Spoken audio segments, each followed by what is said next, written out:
आज 22 सितंबर है, दिन सोमवार। आइए जानते हैं बिहार के 30 फटाफट बड़ी खबरों को। और इस न्यूज़ को आप किस जगह से देख रहे हैं, हमें कमेंट बॉक्स में ज़रूर बताएं। बिहार के लोगों के रसोई खर्च पर बोझ कुछ हल्का होगा। शनिवार को कॉमफेड ने घोषणा की है कि जीएसटी दरों में कमी आने के बाद सुधा ने दूध, दही, पनीर, घी और बटर जैसे उत्पादों की कीमतें घटा दी हैं। 1 से 10 रुपये तक की कमी का फ़ायदा अब उपभोक्ताओं को मिलेगा। इसी कड़ी में अमूल ने भी अपने 700 प्रोडक्ट की कीमतें घटाने का ऐलान किया है। 22 सितंबर 2025 से नई दरें लागू होंगी। बिहार राज्य पथ परिवहन निगम BSRTC ने त्योहार के मौके पर यात्रियों की सुविधा को ध्यान में रखते हुए गयाजी से दिल्ली और कोलकाता के लिए विशेष बस सेवा की शुरुआत की है। इस कड़ी में बिहार के गयाजी से दिल्ली के लिए 1 बस और कोलकाता के लिए 5 बसों का परिचालन शुरू किया गया है। इसकी खासियत ये है कि इन बसों में यात्रियों को अनुदानित दर पर सफ़र करने का मौका मिलेगा। पटना के चिड़ियाघर का लुक बदलने वाला है। पटना जू देश का पहला चिड़ियाघर होगा जहां बाघ और शेर के लिए ग्लास ब्रिज बनाया जाएगा। इस ब्रिज की ऊंचाई 25 फीट जबकि लंबाई 50 से 60 फीट की होगी। इसके बनने से पटना जू में लोग यहां की सड़क से आते जाते ही बाघ और शेर देख सकेंगे। हालांकि ग्लास ब्रिज का निर्माण कार्य साल 2026 से शुरू होगा। मुख्यमंत्री नीतीश कुमार ने कल विकास मित्रों और शिक्षा सेवकों के लिए बड़ा ऐलान कर दिया है। दरअसल विकास मित्रों को टैबलेट खरीदने के लिए बिहार सरकार एक बार में ही 25,000 रुपये देगी। इतना ही नहीं, उनका परिवहन भत्ता भी बढ़ा दिया गया है। विकास मित्रों को अब 1,900 रुपये से बढ़ाकर 2,500 रुपये परिवहन भत्ता दिया जाएगा। दूसरी तरफ शिक्षा सेवकों को स्मार्टफोन खरीदने के लिए 10,000 रुपये दिए जाएंगे। सीएम नीतीश कुमार ने एक्स पर ये पोस्ट कर ये जानकारी दी है। दशहरा महोत्सव की रौनक इस बार पटना के गांधी मैदान में अलग ही रंग में दिखेगी, जब 80 फीट ऊंचा रावण जलकर राख होगा। 5 लाख के इको फ्रेंडली पटाखे आसमान को चमकाएंगे और भगवान राम पुष्पक विमान की जगह हेलीकॉप्टर से मैदान में उतरेंगे। तब दर्शकों के लिए ये एक अनोखा और रोमांचक से भरा हुआ अनुभव होगा। बिहार के ऐतिहासिक नगर राजगीर के रेल यात्रियों के लिए बड़ी खुशखबरी है। यात्रियों को सुविधा के लिए राजगीर से पटना तक चलने वाली स्पेशल फास्ट मेमू ट्रेन को अब नियमित सेवा का दर्जा मिल गया है। ये फैसला स्थानीय यात्रियों को लंबे समय से चली आ रही मांग को ध्यान में रखते हुए लिया गया है। बिहार में पटना से सासाराम 4 लेन हाईवे का निर्माण ओमान की gulf engineering and construction company करेगी। ये राज्य का दूसरा एक्सेस कंट्रोल नेशनल हाईवे होगा। इसके बनने से पटना से सासाराम के बीच 4 घंटे में सफ़र पूरा किया जा सकेगा। पाटलिपुत्र स्पोर्ट कॉम्प्लेक्स में 2 और इंडोर हॉल बनाए जाएंगे। यहाँ पहले से 1 हॉल बना हुआ है।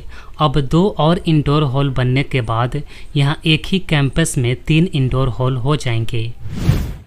दरभंगा और समस्तीपुर के लोग लंबे समय से जाम और ख़राब सड़क की समस्या से जूझ रहे थे। अब इस इलाके को अब राहत मिलने वाली है। सड़क परिवहन एवं राजमार्ग मंत्रालय ने राष्ट्रीय राजमार्ग 322 के चौड़ीकरण और मजबूतीकरण के लिए 225.66 करोड़ रुपए की स्वीकृति दी है।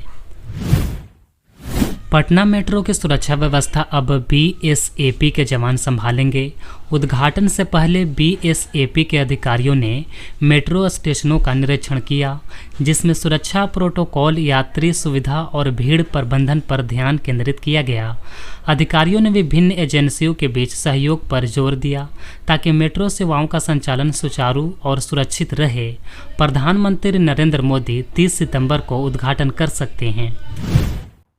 पटना में डेंगू का प्रकोप जारी है। इस साल अब तक 624 मामले दर्ज किए गए हैं। नगर निगम ने स्थिति को नियंत्रित करने के लिए 10 विशेष टीमों को तैनात किया है। ये टीमें हॉटस्पॉट क्षेत्रों में एंटी लार्वा छिड़काव और फॉगिंग कर रही है।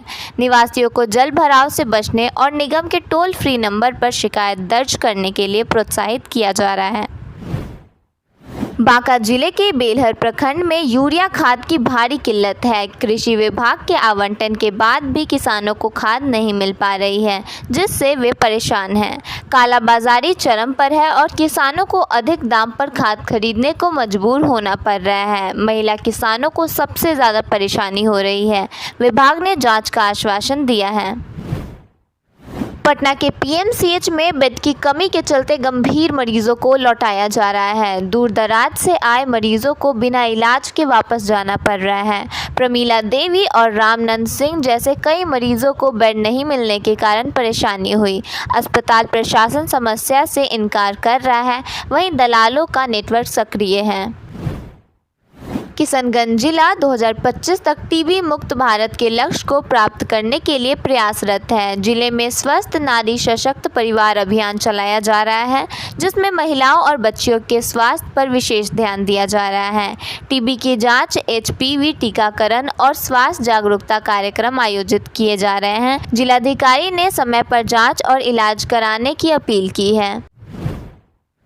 देश की दूसरी महिला राष्ट्रपति द्रौपदी मुर्मू का गया दौरा शनिवार को ऐतिहासिक बन गया। राष्ट्रपति ने विष्णुपद मंदिर में पिंडदान कर इतिहास रच दिया। राष्ट्रपति पद संभालने के बाद पिंडदान करने वाली द्रौपदी मुर्मू पहली राष्ट्रपति बनी। इससे पहले गया जी में पूर्व राष्ट्रपति आर वेंकटरमन और ज्ञानी जैल सिंह आए थे, लेकिन उन्होंने पिंडदान नहीं किया था।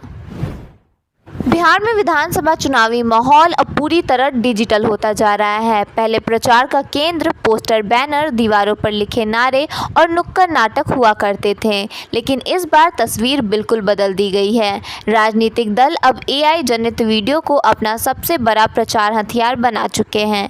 यही वजह है कि सोशल मीडिया प्लेटफॉर्म्स पर इन दिनों एआई कार्टून, व्यंग्यात्मक वीडियो और पुरानी घटनाओं पर तंज कसने वाली सीरीज की बाढ़ आ गई है।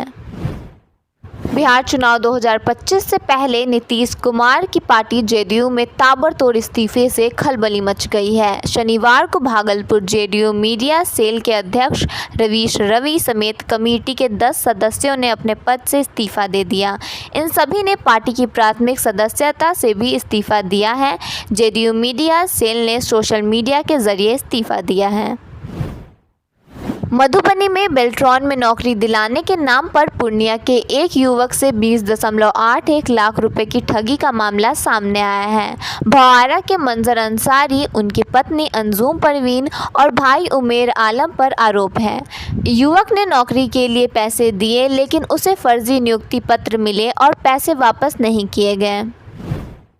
तेज प्रताप यादव ने पीएम मोदी की मां को गाली देने की घटना पर कड़ा रुख अपनाया है। उन्होंने कहा कि दोषियों पर सिर्फ एफआईआर नहीं बल्कि जेल की सज़ा होनी चाहिए। महुआ विधायक मुकेश रोशन पर निशाना साधते हुए तेज प्रताप ने चेतावनी दी कि कार्रवाई नहीं हुई तो उनकी पार्टी महुआ में आंदोलन करेगी।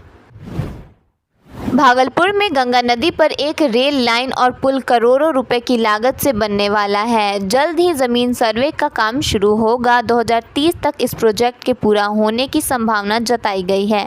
इसके बनने से सीमांचल के लोगों को बड़ा ही फायदा होने वाला है। शेखपुरा बरबीघा बिहार शरीफ दनियावा नई रेल लाइन पर जल्द ही ट्रेनों का परिचालन शुरू किया जाएगा।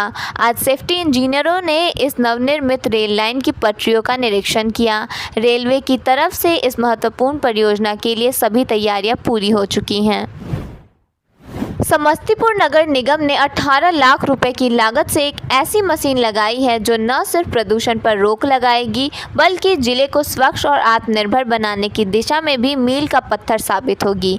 यह मल्टीलेयर प्लास्टिक रिसाइकलिंग मशीन प्रतिदिन 2 टन कचरे का निस्तारण करने में सक्षम है और प्लास्टिक को उपयोगी टुकड़ों में बदल देती है। इन्हीं टुकड़ों से आगे चलकर फर्नीचर और अन्य सामान बनेगा।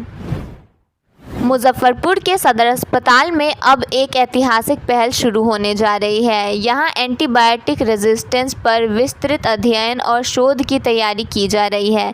इसके बाद यह बिहार का पहला जिला अस्पताल होगा जहां इस गंभीर विषय पर वैज्ञानिक स्तर पर शोध किया जाएगा। बिहार में अब पशुपालकों को घर बैठे पशुओं की बीमारी संबंधित डोर स्टेप डिलीवरी की सुविधा प्रदान की जाएगी। इससे एक तरफ पशुपालक पशुओं का पालन बेहतर तरीके से कर सकेंगे, साथ ही पशुओं में होने वाली बीमारी से बचाव के तरीके व बीमार पशुओं की चिकित्सा सुविधा भी उन्हें आसानी से मिल सकेगी। पूर्णिया जिले में राशन कार्ड से वंचित लाभार्थियों के लिए 22 सितंबर से विशेष अभियान शुरू होगा।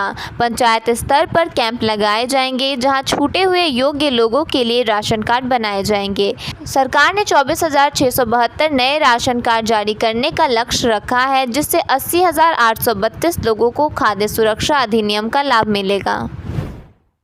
जनसुराज पार्टी के संस्थापक प्रशांत किशोर ने राजद की रैली में पीएम मोदी की दिवंगत मां के साथ दुर्व्यवहार पर तेजस्वी यादव और राजद के चरित्र पर सवाल उठाए हैं। उन्होंने कहा कि राजद का चरित्र नहीं बदला जा सकता, क्योंकि लालू यादव के समय के जंगल राज के लिए दोषी लोग अभी भी पार्टी में हैं।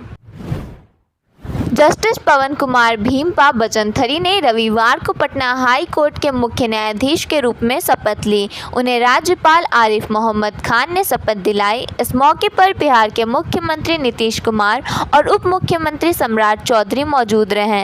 अब तक जस्टिस बचनथरी पटना हाई कोर्ट के कार्यवाहक मुख्य न्यायाधीश थे।